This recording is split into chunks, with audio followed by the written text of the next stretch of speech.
یہ ہے کہ ان کی طرف سے بھی ہمیں ملتی رہتی ہیں انسٹرکشن کہ جی آپ نے یہ کرنا ہے یا ملک کے حوالے سے جو باتیں ہوتی ہیں، لیکن وہی ہے کہ کر نہیں پا رہے. جتنے لوگ مطلب یہاں پہ موجود ہماری پارٹی میں ہیں وہ اپنے طور پہ تو کوشش کر رہے ہیں، لیکن بات وہی ہے کہ یعنی بات کیا ہے، یعنی بات یہ ہے کہ آپ لوگ جو ہے، میں جو سمجھا ہوں وہ آپ مواقع ڈھونڈ رہے ہیں کہ کسی طرح کوئی موقع لگے تو آپ آگے بڑھیں، یعنی خود سے کوئی اپرچونٹی کریٹ کرنے کی کوشش میرا خیال ہے نہیں کر رہے. چلو پہلا ایک بات یہاں پہ روکتے ہیں ہم اور آگے بڑھاتے ہیں دوسری بات سے کہ آپ اپنے بارے میں بتائیں کہ آپ اس وقت پارٹی کا کون سا عہدہ آپ کے پاس ہے اور آپ کیا کرتے ہیں؟ اچھا، میرے پاس پارٹی کا جو ہے کراچی ڈویژن کا عہدہ ہے، organising committee Karachi organising committee کا میں ممبر ہوں. اچھا، اس میں ہمارے ساتھ جو ہیں جو کام کرتے ہیں ہمارے سینئر ہیں ملک قمر احمد. اچھا، اور میرے جونیئر ہیں فہیم احمد. اچھا، تو اب یہ آپ 3 لوگ ہی ہیں باقی اور بھی آرگنائزنگ کمیٹی میں، یعنی اور بھی لوگ ہیں کمیٹی میں؟ اور بھی لوگ ہیں مگر آپ لوگ 3 کی سیٹ بنا کے آپ لوگ ایک چل رہے ہیں. چلو بہرحال یہ تو اب میں اس پہ تھوڑی سی گفتگو کرتا ہوں کراچی کے حوالے سے کہ آپ کراچی کے عہدہ رکھتے ہیں، کراچی کے عہدیدار ہیں اور آپ کے ساتھ باقاعدہ ایک ٹیم میٹس بھی ہیں. تو آپ کراچی کو جو مشرف کا دور تھا اس وقت اور جو آج کا دور ہے اس وقت، کیا دیکھتے ہیں، کیا پاتے ہیں؟ کراچی ویسا ہے یا ویسا نہیں ہے؟ تھوڑا سا بتائیں پلیز. اب مشرف صاحب کے دور میں جو کراچی تھا اور اب جو کراچی ہے تو اب کراچی تو نہیں لگتا. ابھی تھوڑی دیر پہلے اسی اس پہ بات ہو رہی تھی کہ اب تو یہ کھنڈر ہو چکا ہے، اور واقعی کھنڈر ہے کراچی، کہ اب روڈوں پہ بھی نکلو تو کوئی میرے خیال سے ایسا روڈ نہیں ہے جو کھدا ہوا نہ ہو. اور جو اس وقت میں جو گرینری کہہ لو کہ کراچی میں جو ہمارے درخت ہیں، گرین بیلٹس بن گئے تھے کافی زبردست. ہاں، اب تو وہ بالکل کہیں پہ بھی نظر نہیں آتے، سب سوکھا ہوا اور ہر چیز جو ہے بے گرین جان بیلٹس سی. میرا خیال ہے قابض ہو گئے وہاں پہ، تو لوگوں نے قبضہ کر لیا اور گرین بیلٹس ہے کہاں؟ ختم ہو گئے میرا خیال ہے. کراچی میں گرین بیلٹس اب کہاں رہے؟ اب تو کہیں بھی نظر نہیں آتے. کیونکہ اب جیسے مضافاتی علاقوں میں بھی چلے جاؤ گرین بیلٹس ڈھونڈو تو وہاں بھی نہیں ملتے، وہاں بھی قبضے لگ گئے، پتھارے لگ گئے، دکانیں بن گئی ہیں، کیبنز آ گئے ہیں، ایسے بہت سی چیزیں. قبضہ مافیا تو ہمارے یہاں کراچی میں تو قابض ہے ہی، ہر جگہ پہ جو ہے. اب آپ کہیں پہ بھی نکلو، کہیں پہ بھی جاؤ تو آپ کو یہی چیز ملے گی کہ جی یہاں قبضہ ہوا ہے، فلاں جگہ قبضہ ہوا ہے، یا یہ ہے کہ یہاں پہ تو قبضہ مافیا نے تو کراچی پہ قبضہ کر کے بیٹھی ہوئی ہے. اور جو گورنمنٹ سندھ گورنمنٹ ہے تو اس کے بھی آپ کام دیکھ لیں کہ میں ایک بات جاننا چاہتا ہوں یہ کہ آپ کہتے ہیں کہ مشرف صاحب کے دور میں جو کام کراچی میں ہوا کہیں نہیں ہوا، کبھی نہیں ہوا. تو میں جاننا چاہتا ہوں کہ مشرف صاحب کے دور میں جب کام ہوا تو یہاں پہ کراچی پر ایک اور تنظیم حکمراں تھی، نام نہیں لیتے مگر وہ تنظیم حکمراں تھی، تو وہ دعویٰ کرتے ہیں کہ یہ کام تو ہم نے کیا. آپ کیسے دیکھتے ہیں اس تناظر میں کہ کام انہوں نے کیا یا مشرف صاحب نے کیا؟ میرے نزدیک تو یہ ہے کہ کام جس موجود تھا اس نے کیا.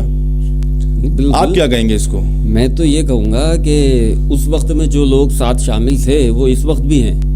اچھا، تو اب کیوں نہیں ہے؟ اب کام کیوں نہیں ہے؟ اب کام کیوں نہیں ہے جب اس وقت بھی موجود تھے، حکومت میں تھے، انہوں نے کام کیا، اس وقت حکومت میں تھے، تو آج بھی حکومت میں ہیں، آج بھی حکومت میں ہیں، حکومت میں ہیں، اب کام کیوں نہیں ہے؟ تو اب وہاں سے جو ہے مشرف صاحب نے جو ایک فنڈ ہے اور وہاں سے فنڈ جو انہیں دیا گیا تو اس پہ کام انہوں نے کیا. اچھا، سہولتیں دیں، پیسہ دیا تو کام کیا، تب کام ہوا. اب وہ لوگ وہی ہیں ابھی بھی اور حکومت کا حصہ بھی ہیں، لیکن اب وہ لوگ کہاں ہیں؟ اب وہ کام کیوں نہیں ہو رہا ہے جو اس وقت میں کام ہو رہے تھے؟ اب نہیں ہو پا رہا ہے. تو آپ کہتے ہیں کہ اہل اور نااہل کے ساتھ ساتھ یہ بھی ضروری ہے کہ کوئی اہل آدمی ایسا بھی ہو جو آپ کو سپورٹ کرے اور آپ کے پیچھے کھڑا رہے، تب اب کام ہو سکتا ہے، ادروائز کام نہیں ہو سکتا. یہ بھی بہت ضروری ہے. اچھا، اب کراچی کی بات تو ہم کر رہے ہیں کہ مشرف صاحب کی جب حکومت تھی تو کراچی میں ایک ترقیاتی کام بے تحاشا ہوئے اور ماشاءاللہ نظر بھی آئے کہ بریجز بنے، انڈر بائی پاس بنے اور وہ روڈز بنے اور پارکس کے اوپر کام ہوا، بہت کچھ ہوا.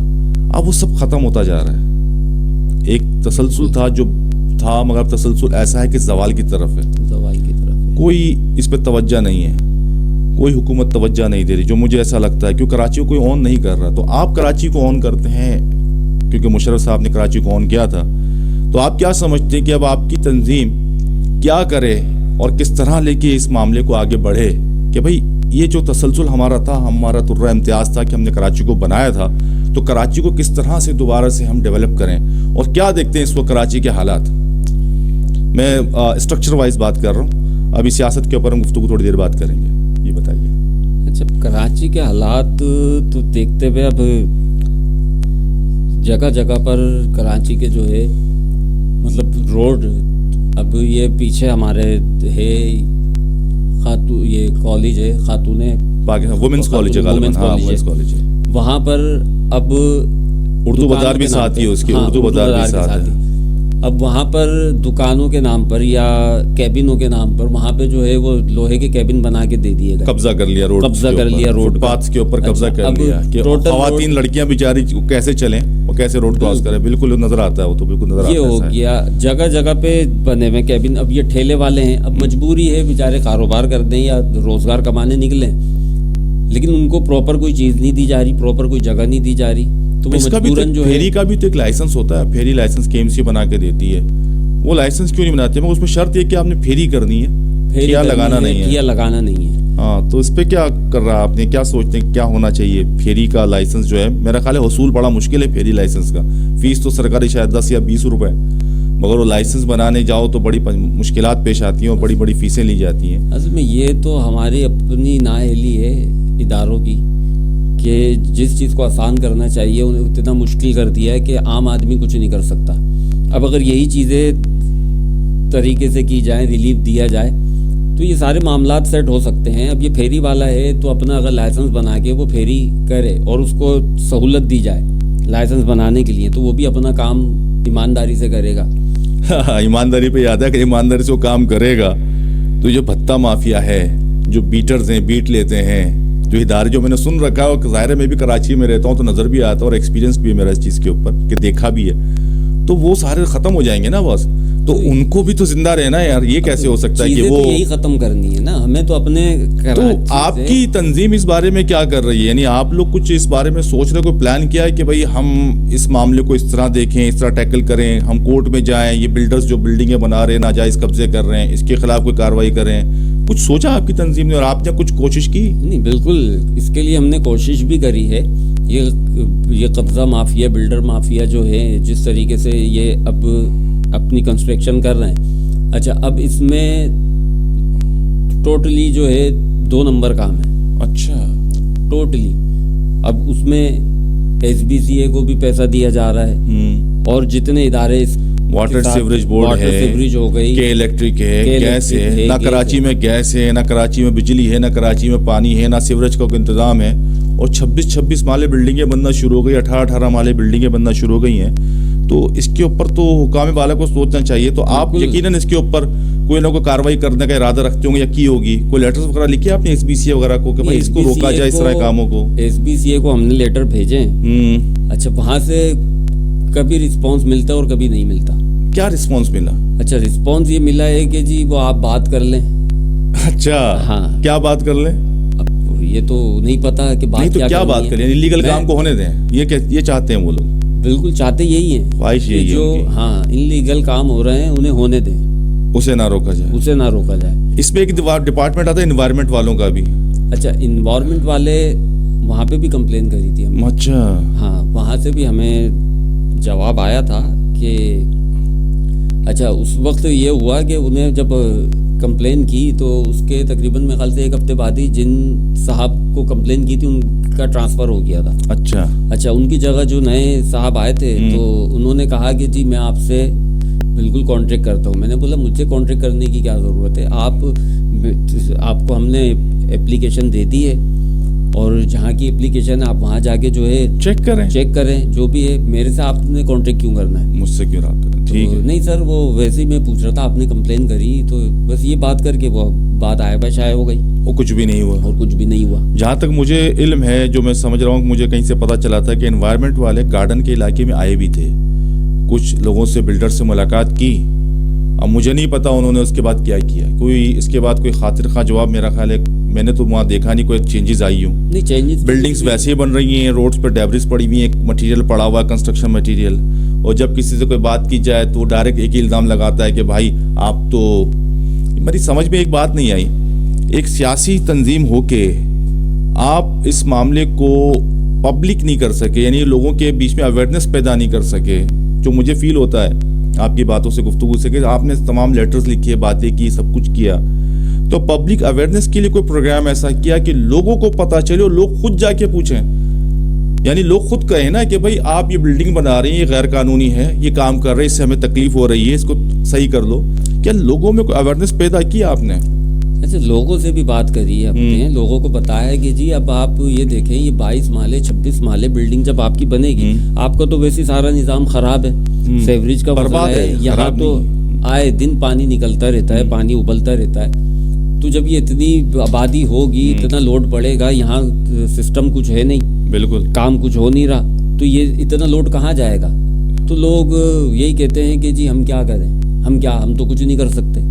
اب لوگوں کا مسئلہ یہ ہے, یعنی اداروں پہ سے اعتماد اٹھ گیا لوگوں کا کہ ہم کیا سمجھیں, یعنی ایک ادارہ جو حکومت نے بنایا ہے عوام کو فیسیلیٹیٹ کرنے کے لیے, وہ ادارہ عوام کو فیسیلیٹیٹ کرنے کی بجائے عوام کے خلاف ہی کام کر رہا ہے, اور کوئی اس پہ پکڑ بھی نہیں ہے, کوئی پوچھ گچھ بھی نہیں ہے. یہ کہنا چاہتے ہیں ہم ایسے؟ مجھے بالکل ایسا ہی ہے کہ لوگ جو ہے اب ان سے جا کے اگر اس حوالے سے کوئی بات بھی کی جائے تو وہ بالکل ایسے ہوئے ہوئے ہیں کہ وہ بولتے نہیں ہمیں کچھ نہیں کرنا, ڈرتے ہیں. اچھا, کیونکہ طاقتور لابی ہے سامنے, بالکل سپورٹ کوئی ہے نہیں. وہ بولتے ہیں بھائی ہم اگر نکلیں گے تو ہمیں بیک اپ پہ کون ہے, ہماری بیک اپ پہ مطلب ہمیں تو ظاہر بات ہے کہ کہیں سے بھی اٹھا کے مار دیں. پبلک کا کہنا ہے, پبلک کا کہنا ہے. آپ کی بھی تو ایک پارٹی ہے نا, آپ لوگ بیک اپ پہ کیوں نہیں کھڑے ہوتے عوام کے؟ اچھا, اب بات یہ ہے کہ جب عوام نکلے گی, عوام سپورٹ کرے گی تو ہم بھی بیک اپ پہ بالکل موجود رہیں گے, لیکن ہمارے کہنے پہ کوئی میری ایک بات سمجھ میں نہیں آئی, عوام کی سپورٹ اگر ہو, عوام اگر باہر نکل رہی ہوتی, عوام کو اویئرنیس ہوتی, عوام سوچتی اپنے بارے میں, تو کیا یہ ساری انلیگلٹیز ہو رہی ہوتی؟ میرا نہیں خیال کہ انلیگلٹیز ہوتی, ٹھیک ہے نا. تو ان انلیگلٹیز کو جاری اور ساری رکھا اس لیے جا رہا ہے کہ عوام اویئرنیس لینا نہیں چاہتی, عوام اس پہ انٹرسٹ نہیں لے رہی. پبلک میرا خیال ہے, جو مجھے فیل ہونے لگا ہے کہ شاید زندہ تو ہے مگر مردہ ہو چکے ہیں, مردہ ہو چکے ہیں. خواہش جینے کی تو ہے مگر جینا نہیں چاہتے, یا پھر جی رہے ہیں مگر مرتے کیوں نہیں, ان کا انتظار کر رہے ہیں. کیا ایسی بے حسی پیدا کر دیے آنے اس موجودہ حکومت نے عوام کے اندر کہ انہیں بالکل اس طرف سوچنے کا موقع ہی نہیں دیتے. کبھی بجلی مہنگی, کبھی گیس مہنگا, کبھی پیٹرول مہنگا, کبھی آٹا مہنگا, کبھی دال مہنگی. جیسے پچھلے دنوں کی بات ہے کہ گیس کو تقریباً 27% مہنگا کر دیا, 1000 کے اوپر 270 روپے اور بڑھا دیے. ٹھیک ہے نا, پہلے بل آتا تھا 250 روپے کا, اب آنے لگا 2500 کا, اور اب آئے گا میرا خیال ہے 3-3,500 روپے کا. اسی طرح بجلی مہنگی کر دی. تو عوام کو صرف ایک ہی کام پہ لگا دیا ہے کہ آپ اسی دکھڑے سے باہر نہ نکلو, کہ آپ سوچ سکو آگے, اور دونوں ہاتھوں سے لوٹا جا رہا ہے. میرا خیال یہ صحیح ہے کہ الیکٹرک ہو گئی, یہ گیس ہو گئی, موجود تو ہے نہیں. بالکل. پانی کا بھی جو ہے سنگین بحران ہے, آج کی تاریخ میں بحران ہے کہ پانی نہیں ہے, لیکن پانی کے بل ہر مہینے آ رہے ہیں مسلسل آ رہے ہیں. اور بیچ میں تو ایک اور بھی سلسلہ ہوا کہ بورنگ واٹر پہ میٹرنگ ہوگی. ارے بھائی, تم پینے کا پانی تو دے نہیں پاتے, اور جو اپنے وسائل کو استعمال کر کے اللہ کی زمین سے پانی نکال رہے ہیں تو تمہیں اس پہ بھی میٹرنگ کرنی ہے. آپ کمرشل جو پانی بیچ رہے ہیں, پانی کی بڑے لگ چکے ہیں, وہ دکانیں لگ چکی ہیں, دیکھا فلٹریشن پلانٹس لگ چکے ہیں, وہ پانی چوری کر رہے ہیں. باقی ٹینکر مافیا پانی چوری کر رہا ہے, اس پہ کوئی نظر نہیں ہے کسی کی. نظر آئی تو پبلک نظر آئی کہ ان سے پیسے وصول کر لیے جائیں. میئر کراچی صاحب بھی شاید اسی کام پہ لگ گئے کہ کسی طریقے سے کراچی والوں سے پیسے لو, عوام سے پیسے لو اور ان پہ لگائیں گے. بھائی بہرحال میں اس پہ مزید کیا بات کروں, آپ کی پارٹی اس بارے میں کیا سوچتی ہے اور کیا کرنا چاہتی ہے, مختصراً بتائیں, کیونکہ اب کنکلوڈ کرتے ہیں ہم پروگرام کو. تو آپ کیا کہتے ہیں بھائی؟ اب اس کے لیے تو ہماری پارٹی کا تھوڑا سا ہے, اور وہ مشرف صاحب کے منشور پر ہی چاہتی ہے کام کرنا, کہ جو ان کا نعرہ تھا کہ سب سے پہلے پاکستان. بالکل. اور پاکستان کے لیے ہی انہوں نے کام کیا, اور ہماری پارٹی کا بھی یہی منشور ہے, جو مشرف صاحب کا منشور تھا اسی کو آگے لے کے چل رہے ہیں. عوام کے لیے, پاکستان کے لیے.